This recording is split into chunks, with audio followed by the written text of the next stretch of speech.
noite, irmãos e irmãs. Eu saúdo todos na paz do Senhor Jesus. Amém. Nós adoramos unicamente a Deus, porque o nosso Deus é rico em graça, é rico em amor, é rico em misericórdia. Guardei no coração a tua palavra para não pecar contra ti. Salmo 119, 11.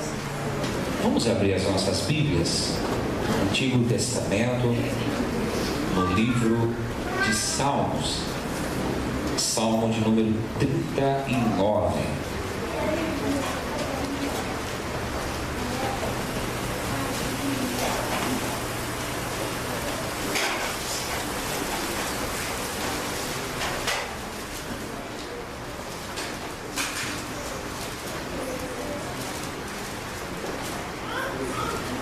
Salmo de número 39.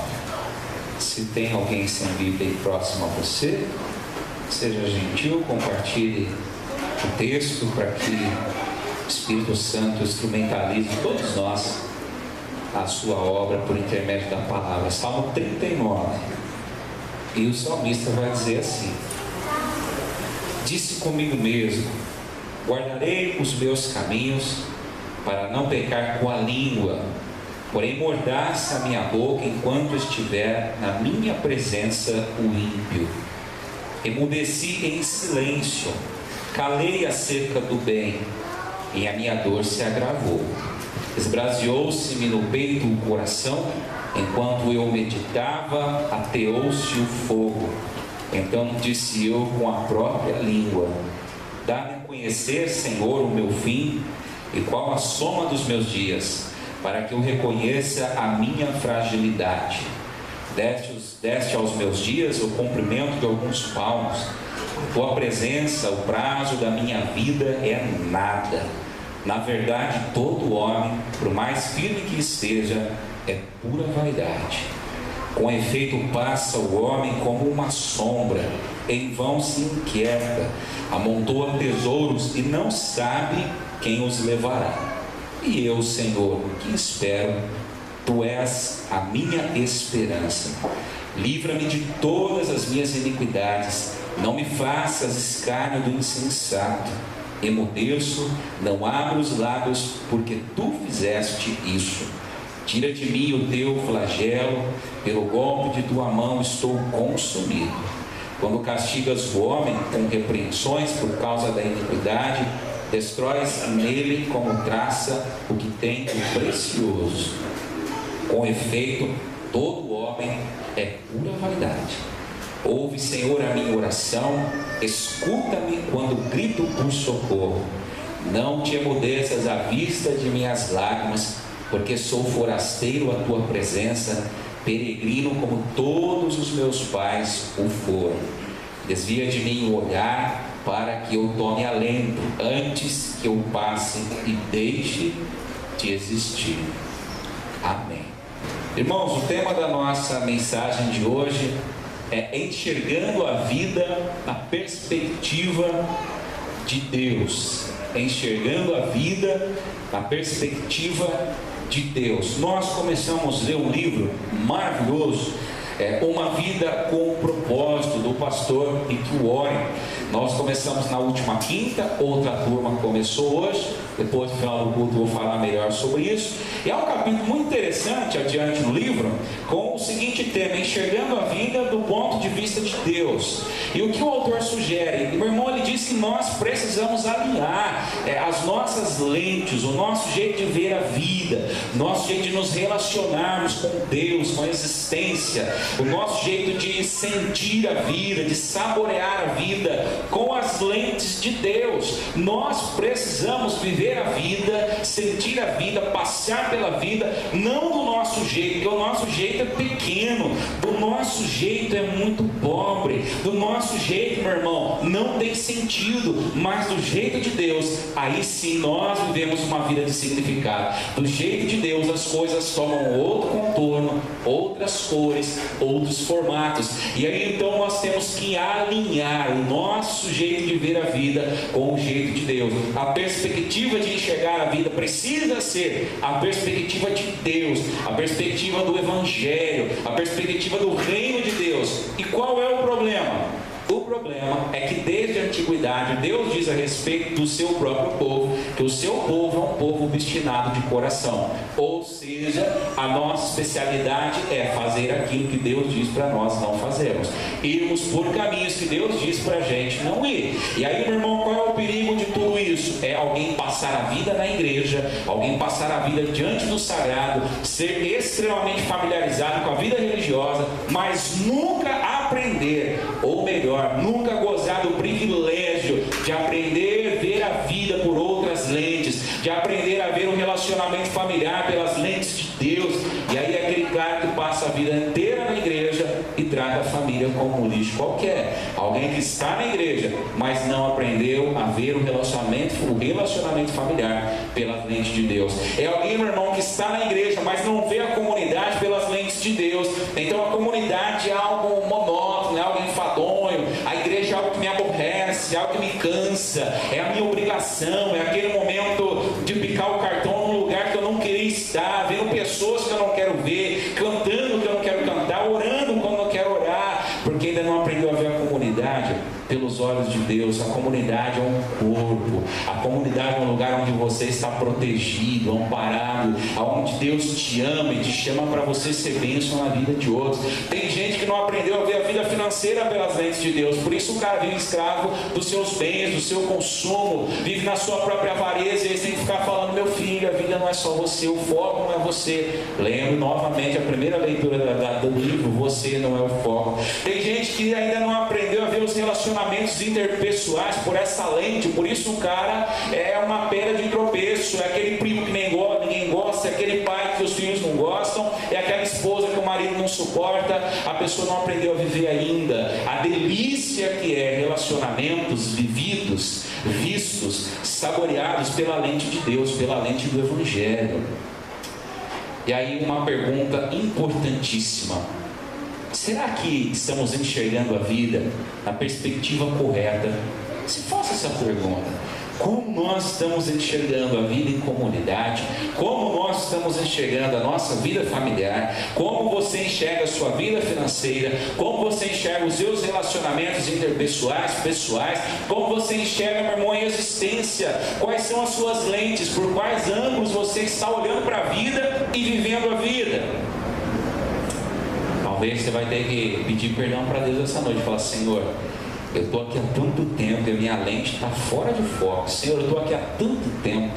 E essa coisa da lente é interessante, né? Essa semana eu descobri uma irmã que usava óculos. Eu não sabia que ela usava óculos, que a Débora, não sei nem, estou vendo o Marquinhos lá, né? Hoje ela não veio de óculos, mas essa semana eu falei: Débora, você usa óculos? Não sabia.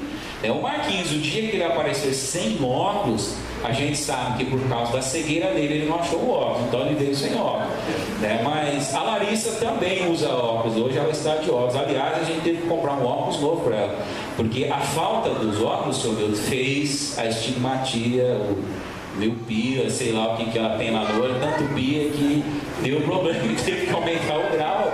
É interessante, né? Isso é complicado. Mas, meu irmão, por qual lente você está enxergando a vida? Talvez pela lente errada. E aí a gente tem que mudar. A gente tem que aprender a ver a vida pelas lentes de Deus. Muita gente enxerga a vida na perspectiva do 880. Talvez essa seja a sua lente. Se for essa, nós vamos orar em nome de Jesus para que Deus tire essa lente. Muita gente, meu irmão, é comum nós encontrarmos com aquelas pessoas que se cansaram, sabe, de tentar fazer tudo do seu jeito, nada deu certo, e aí o cara vai para o extremismo. Também eu falei, ninguém me ouviu, não falo mais nada. Eu tentei fazer, não deu certo, não faço mais nada. Olha, ninguém me deu atenção, então eu não quero mais nada. Olha, ninguém me reparou, então eu não falo mais, então eu não quero mais. É aquela pessoa que cansou de lutar, cansou de falar, cansou de insistir, fez, mas o resultado não foi esperado, e aí ela vai para o outro extremo. Então eu guardo os carrinhos, não brinco mais, não venho mais, não conta mais comigo, não fala mais comigo, não quero nem saber, estou de mal, agora você vai ver. É o 880, gente extremada, não tem um meio termo. Deixa eu dar uns exemplos para vocês, se vocês se verem nesse exemplo, misericórdia. Aquela esposa que diz assim: marido, sábado à tarde, o cara está lá vendo o Brasileirão dele, né? Fabião, lá sábado à tarde, vendo o Brasileirão dele, torcendo. O teu genro torce para que time, volta?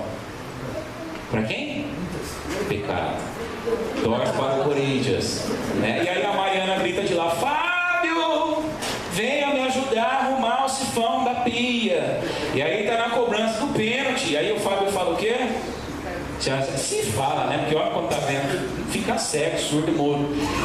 Já eu vou. E aí olha o estrelismo: não precisa vir mais. Nessa casa eu faço tudo sozinho. Se depender de você, a gente mora no estiqueiro. Se depender de você, o cachorro devora o sofá da casa. Você tá rindo, Natan? É assim lá? Se depender de você, os moleques ficam tudo surdo. Você nunca me ajuda. O dia que eu morrer, vocês vão ver. Minha mãe sempre falava isso. É verdade. Minha mãe ameaçava a gente falando isso: o dia que eu morrer, um dia eu sumo, um dia vocês me acham morta atrás da porta. Extremismo. É aquele marido que ele é um contra-cheque, mas ele não é um companheiro de caminhada. E aí, meu irmão, é o sistema de compensação. Tem celular, tem tablet, tem comida do bom e do melhor. O cara não compra a marca qualitária, ele compra a marca X, porque ele é um cheque. Mas o cheque não constrói vida junto, meu irmão. Cartão de crédito não constrói vida junto. A mulher precisa de um companheiro. Pais precisam, filhos precisam de pais tutores, mentores. Os pais e as mães estão deixando de ser mentores dos filhos. E aí a momo da vida, e sei lá eu, tudo que é da vida, vai mentorear o teu filho, o teu neto, o teu sobrinho. E aí a esposa, um dia de domingo, coitada, já vive oprimida, ela abre o biquinho dela e fala assim: olha meu bem, você está trabalhando demais, a gente sabe de um tempo tal. E aí o cara fala assim: olha, então eu não vou trabalhar mais, a gente vai viver de vento, tá bom? Não é isso que a mulher está falando, não é isso. Nós não vamos usar as coisas, né? Balancear as coisas. Gente extremada, tá no ponto, tá no outro. Crente extremado. Eu lembro de um menino que nós tivemos uma vez no Ministério de Música. Era o melhor músico que tinha na cidade, porque ele era o professor do seminário mais cotado, do conservatório mais cotado lá na cidade. Todo mundo queria fazer aula com ele. Um dia a gente pediu para ele: falou, tua bateria está alta demais, a bateria sobressai todos os instrumentos. E um dia eu saí, porque os presbíteros reclamaram, eu falei: tem que ver. E eu saí, desci 2 igrejas longe, 2 esquinas longe da igreja, 2 esquinas abaixo, eu ouvi ele tocando bateria lá dentro da igreja. E um dia nós falamos para ele: falou, olha filhinho, o negócio é o seguinte, está muito alto, vai dar problema. Não toco mais. Ele colocou as baquetas lá e não tocou nunca mais. É interessante, meu irmão, que o salmista está vivendo um momento aqui de 880. E ele vai confessar isso, ele vai falar assim: olha, tem muito ímpio, eu cansei de falar no primeiro versículo, não vou falar mais, vou guardar, não vou, de agora em diante eu falei, nada resolveu. O salmista está lembrando de um tempo onde ele falava, e agora de repente ele decide não falar mais, não fala mais nada. É muito ímpio, não muda, a iniquidade da nação não muda, esse povo não se volta para Deus, as coisas não acontecem, eu cansei, não quero me decepcionar, não quero me frustrar, então eu vou me resignar. E aí no verso 2, olha o que ele fala: emudeci em silêncio. Numa outra tradução fica assim: me resignei em silêncio. Só que a resignação é uma fuga que não foge, porque o resignado está ali, mas ele continua insatisfeito. O resignado é aquele cara que fica assim: vou falar, não vou falar, vou falar, não vou falar, vou falar, não vou falar. O resignado, ele se cala, mas ele não está em paz. O seu coração está em conflito, ele continua nas suas dores, continua inconformado, continua insatisfeito, só que agora piorando tudo, porque ele não elabora a sua insatisfação, ele cala. E aí, meu irmão, quando o salmista resolve então extremar, não vai falar mais, mas vai se resignar em silêncio, olha o resultado, verso 2: emudeci em silêncio, calei acerca do bem. E o que está escrito aí? E a minha dor se agravou. Olha o princípio de fardo, verso 3: esbraseou-se-me no peito o coração, ou seja, queimou, deu angústia, o cara começou a adoecer, meu irmão estava sufocado com as próprias emoções. Todos nós temos uma energia psíquica, meu irmão, chamada catexia. Toda reação você sofre, ela gera catexia, sabe? Uma reação psíquica. Se você não elabora isso, coloca isso para fora, é o famoso engolir sapo, só que isso estoura. estoura. Isso dá câncer, isso dá infarto, isso dá tudo quanto é tipo de coisa. Isso dá calvície, isso dá mau humor, isso dá desânimo da vida, isso dá angústia. E quando, meu irmão, essa coisa sufocada lá dentro estoura, geralmente estoura com as pessoas erradas. É com o filho, é com a filha, é com o pai que te ama, é com a mãe preocupada, é com o irmão na igreja, não tem nada a ver, que faz uma brincadeira inocente, você solta o caminhão em cima dele, joga uma bomba nas costas dele, joga na hora errada. E aí o salmista então percebe uma coisa: extremar não vai dar certo, me resignar também não vai dar certo. Aí ele resolve então orar. E ele pede ao Senhor algo muito importante, que Deus o ensine então a ver a vida de uma outra forma. E aí ele ora no verso 4, olha na sua Bíblia: dá-me a conhecer, Senhor, o meu fim, e qual é a soma dos meus dias, para que eu reconheça a minha fragilidade. O que o salmista está dizendo? Senhor, do meu jeito até agora não deu certo. Forçar a situação não deu certo. Ser extremado 880 não deu certo. Me resignar calado, eu me adoeci. Então me ajuda, Senhor, a entender o que é a vida. Me ajude a entender, Senhor, o que acontece ao meu redor. Me ajude, Senhor, a ter uma outra postura. Se do meu jeito não funciona, se das minhas lentes eu não estou compreendendo as situações e a vida, então dá-me a conhecer, Senhor, o que eu sou, qual é a minha condição. Deus, o que acontece ao meu redor, me ajude a entender. E aí, meu irmão salmista, levado por Deus, eu creio, chega a uma conclusão: a vida é um sopro. Na sua tradução está: a vida é vaidade. Em outras traduções está assim: a vida é um sopro, é uma neblina. Ele chega à seguinte conclusão: não há tempo a perder vendo a vida do jeito errado, porque a vida passa assim. Não há tempo a perder sendo extremado, sendo 8 ou 80, porque a vida é um sopro. Não há tempo a perder ruminando mágoas, rancores, angústias, medos, meu irmão, violência no coração, ódio no coração, porque a vida é muito breve. Você perde a vida vendo a vida pelas lentes, meu irmão, do 880. Você perde a sua vida vendo, meu irmão, vivendo a vida, se trancando no seu mundo. Você pode até tentar viver a vida 880, mas lá no seu final você pode se encontrar sozinho, porque ninguém suporta a gente que vê a vida e vive a vida no 880. A gente tolera por educação, mas ninguém é feliz vivendo de um lado um marido que de manhã ele é uma coisa, no meio-dia ele é outra, de noite ele é outra.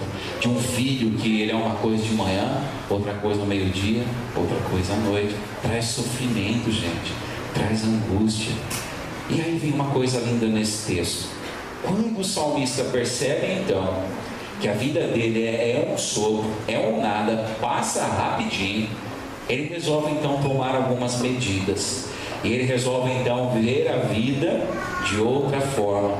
E aí ele começa então a declarar algumas coisas, e eu vou falar 3 rapidamente para a gente caminhar para o final. Quando a gente aprende a ver a vida pelas lentes de Deus, a primeira coisa que nós aprendemos é que nós não podemos perder tempo com aquilo que não importa. Não podemos perder tempo com aquilo que não importa. Olha na sua Bíblia no verso 6. Com efeito, passa o homem como uma sombra. É muito rápido. Em vão se inquieta, amontoa tesouros e não sabe quem os levará. Gente que enxerga a vida na perspectiva de Deus, meu irmão, não perde tempo com aquilo que não importa. O que o salmista está ensinando? Ele está nos ensinando que uma das razões pelas quais nós perdemos tempo na vida é a tentativa de conquistar aquilo que o Deus não está nos dando. É a tentativa, meu irmão, de conquistar aquilo que não está no coração de Deus. E é bem aos modos o que Jesus disse: não adianta construir celeiros maiores, amontoar, dizer tenho tudo. Meu irmão, não posso ter bens, não posso ter conquistas, não posso ter minha casa, o meu conforto. Pode, deve, é bom, é justo, mas o que ele está dizendo é que a riqueza pela riqueza é pecado, o luxo pelo luxo é pecado, o dinheiro pelo dinheiro é pecado, o sucesso pelo sucesso é pecado, as coisas pelas coisas é pecado, porque isso é uma tentativa tentativa de preencher o vazio que só Deus vai preencher. E aí, quando a lente não está ajustada, a gente vai correr atrás de um monte de coisa que a gente nem precisa. Freud vai dizer, meu irmão, que a gente se decepciona 2 vezes com os nossos desejos. Porque quando eles se realizam, primeiro, a gente percebe que a gente não precisava daquilo. Segundo, que aquilo se realizou e eu continuo infeliz. É mais ou menos como aquele homem, meu irmão, que corre atrás do dinheiro, corre atrás do sucesso, e neste processo ele não vê os filhos crescendo. Quando ele se dá conta, o filho está com 16 anos e não quer nem saber do pai mais. É aquele processo, meu irmão, onde a pessoa, o casal corre, se mata, se labuta, dá o sangue para a casa virar um palácio. Quando a casa vira um palácio, vai cada um para um lado, porque no processo a família se pulverizou. No processo, meu irmão, se perdeu o respeito, no processo se perdeu a admiração, mas a casa está lá. E o que vai fazer com a casa? Vai brigar na justiça para ver quem vai ficar com a casa. É aquela situação, meu irmão querido, na onde a gente tem que pensar: do que adianta filhos diplomados, filhos bem empregados e falidos espiritualmente, sem salvação, sem a certeza de Cristo, sem, meu irmão, militar no reino de Deus? De que adianta ser 880, forçar a barra, mas lá no final viver solitário? O que o salmista está dizendo para nós, meu irmão, é que aquilo que Deus resolveu te dar por graça não é esforço seu, não é mérito seu, é graça. Deus vai te abençoar. O salmista vai dizer o seguinte: se o Senhor não abençoar a casa, em vão trabalham os que a edificam. Se Deus não abençoar o trabalho, tudo é em vão. O salmo, meu irmão, diz assim: aos seus amados o Senhor acrescenta até enquanto dorme. Então pensa um pouquinho, meu querido, você está correndo atrás do quê? Quais são os seus objetivos? Quais são os seus focos? Para onde está o teu coração? Timothy Keller, num livro extraordinário chamado A Cruz do Rei, vai dizer o seguinte: a Bíblia diz que o nosso verdadeiro problema é que todos nós construímos nossa identidade e buscamos a nossa felicidade em qualquer coisa, menos em Jesus. Pode ser o sucesso na carreira, ou mesmo algum relacionamento. Estamos sempre dizendo: se conseguisse isso, realizaria meu grande sonho, e então tudo mais ficaria bem. Sonhamos que aquilo poderá nos salvar do esquecimento, da desilusão, da mediocridade. Só que não, porque Deus é o que preenche o nosso coração. John Wesley dizia algo interessante: valorizo todas as coisas apenas pelo preço que haverão de ter na eternidade. Como você cataloga as coisas na sua vida? Qual é o valor que você dá para a família, para o tempo com Deus, para a comunidade? Por que nós estamos correndo atrás? Mas o salmista aprende uma outra coisa: quem olha a vida pelas lentes de Deus não perde tempo vivendo no pecado. Verso 11, olha na sua Bíblia.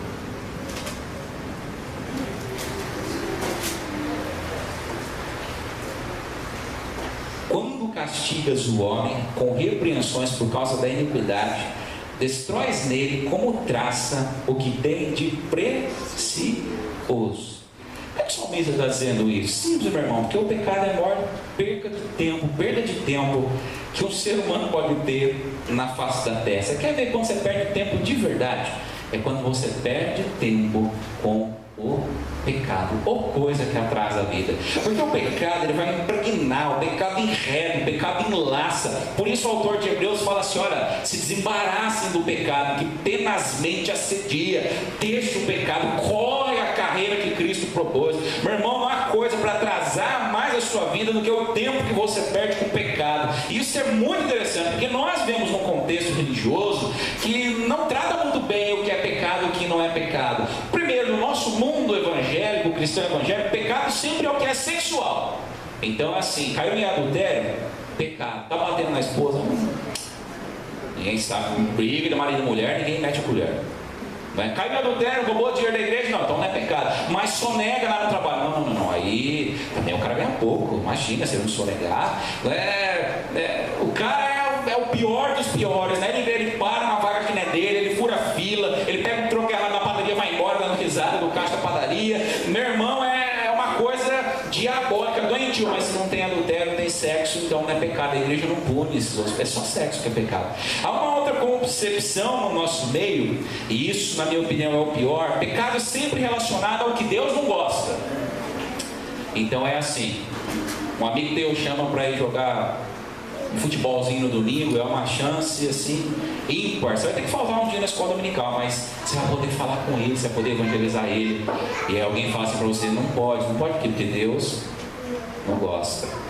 Eu me lembro quando eu conheci o Evangelho, e tudo que eu perguntava para a minha discipuladora, ela falava assim: por que não pode? Ela falava assim: porque Deus não gosta. Por que não pode? Porque Deus não gosta. Por que não pode? Porque Deus não gosta. E chegou um momento que eu comecei a pensar assim: meu Deus é um velho muito chato, porque Deus não gosta de nada. Nada pode, Deus não quer. E a impressão que dá nesse Deus não pode que a gente constrói é que Deus é um velho carrancudo, com raios e trovões, esperando você fazer algo que não pode, e ele te castiga. E aí a gente descobre, quando a gente começa a se relacionar com Cristo pelo Espírito Santo, que Deus diz que o pecado não é porque não pode. O pecado não agrada a Deus. É claro, Deus abomina o pecado. Deus abomina a balança enganosa, diz a palavra de Deus. Mas é porque o pecado nos faz mal. Por nos amar, diz Deus, não vá por aí. Por nos querer bem, por querer que nós vivamos a vida com plenitude, Deus diz: tudo você pode, mas nem tudo vai ser conveniente. Meu irmão, interessante, perde tempo com o pecado. Você imagina o cara que trai a esposa, a força que ele tem que fazer, mas é uma força muito grande. Ele tem que verificar e-mail, ele tem que apagar o WhatsApp, ele tem que tomar cuidado onde ele vai, se ele foi visto, se ele não foi visto. Você imagina o cara que rouba no trabalho, ele tem que estar sempre atento. Vai que alguém vê, vai que tem uma auditoria no trabalho, vai, meu irmão, que alguém descobre, vai que alguém sabe. O pecador não tem sossego, o pecador não dorme em paz, porque a Bíblia diz assim: não há verdade que não vai gritar no eirado da casa. O cara olha isso, ele surda, fala: meu Deus, se isso vier à tona, eu estou perdido. A minha moral vai por água abaixo, a minha imagem vai por água abaixo, a minha conduta de bom moço, a minha imagem de bom moço pulveriza, e o cara vive em estado de alerta. Meu Deus, irmão, preciso falar com você: pastor, o que eu fiz dessa vez? Não fez nada, calma, só quero falar que você fez falta domingo. O cara está sempre em alerta, meu irmão. E aí a gente descobre que vida em santidade é uma vida de liberdade. Porque na santidade eu sou livre para ser a pessoa que Deus quer que eu seja. Por isso, quem olha a lente de Deus, a vida pela lente de Deus, perde tempo com o pecado. E por último, quem olha a vida pela lente de Deus não perde tempo com tristeza. E para mim aqui foi o que mais me surpreendeu nesse texto. Porque vamos combinar, né? Tristeza que é tristeza é aquela que os outros veem na cara da gente, né? Tristeza que se preza mesmo, aquela que vale a pena mesmo, é aquela que vai se perpetuando. É quando você põe o pé lá na frente, o outro fala assim: meu Deus, olha lá vem aqueles Marx. Olha que cara, meu Deus, arrancou um dente, está com dor de dente. Tristeza que se preza é aquela assim que o outro fala assim: o que você tem, fulano, em nome de Jesus, dos anjos, do céu, de tudo que existe, que aconteceu, senta aqui. Porque se a tristeza passa batido, essa tristeza não tem muita graça. É por isso que a gente não fica triste aos moldes de Jesus, quando ele fala assim: olha, está aborrecido, está chateadinho, entra no teu quarto, fecha a porta atrás de você, ajoelha, ora, e o teu pai que vê em secreto, não é nem o que ouve, é o que vê, te recompensará. A gente não gosta desse tipo de confessar tristeza, a gente gosta da tristeza pública. E aí a gente vem, porque a tristeza, ela tem duas finalidades. A primeira é punir as pessoas. Por quê? Porque se você é o objeto da minha tristeza, e eu chego aqui feliz, está tudo certo. O Walter me ofendeu, mas eu chego aqui, estou sorrindo pro Walter: ô Valtão, você é um cara 10 pra caramba, Valtão, logo vai ser vô também, né? Vai ser vô, aliás, 2 bebês a caminho, né? A Sofia, né? E o outro, não sei, não vou dizer, vai que o casal não quer que diz ainda, né? Mas sei lá, né, Alonso?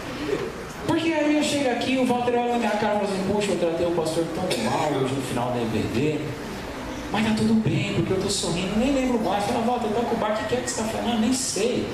Mas de repente, né, eu não perdoo o Walter, ele chega aqui, eu estou conversando com o seu Benedito, eu estou rindo, eu estou nem com a vida, estou feliz da vida, porque Deus é maravilhoso, está tudo certo, e o Walter chega, eu mudo, porque o Walter tem que ver que ele me aborreceu, eu já sei, ele tem que pagar o aborrecimento que ele me causou, né? Então a gente pune, é aquela esposa, né? Ela está dando risada, ela está lá toda feliz da vida, ela está serelepe, ela está cantarolando, né? O filho está na escola, voltou ao período escolar, não tem que cuidar do moleque o dia inteiro, o marido chega, ela se cala. Por quê? Porque você não vai participar da minha tristeza, só me deixa triste. Da minha felicidade, você só me deixa triste. É aquela mãe que o filho está com 28 anos, e ela é sempre a mesma conversa. O moleque está com 40 anos. Você não sabe como eu sofri no seu parto. Você não sabe o que eu passei com você. Quantas noites. Por quê? Essa punição não acaba nunca, né? Tem que estar sempre punindo, sempre punindo. Porque se o outro percebe que você está triste, você perdoou, não tem punição. Somente você vai dizer, não. Isso não. Olha a função da tristeza.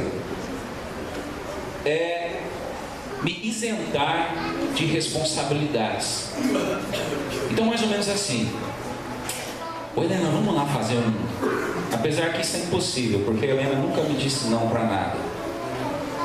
Helena, vamos lá fazer um cachorro quente lá e tal. Vai vir o pessoal da outra igreja aí, já viu, né? Não vou, pastor. Porque o meu cachorro quente, o pastor falaram que estava sem sal, então não vou. Ela está se isentando. Ela usa uma tristeza que já foi, ninguém lembra mais se estava, se não estava. Esse cachorro quente já virou poeira. Está na história. É aquela irmãzinha que canta bem para chuchu, né? Você olha a menina cantando, você olha o cara cantando, tocando. Assim, meu Deus, você tem dom de querubim, se é que existe esse dom, né? Qual que é o anjo que adora lá? Querubim, serafim, não lembro, Maria?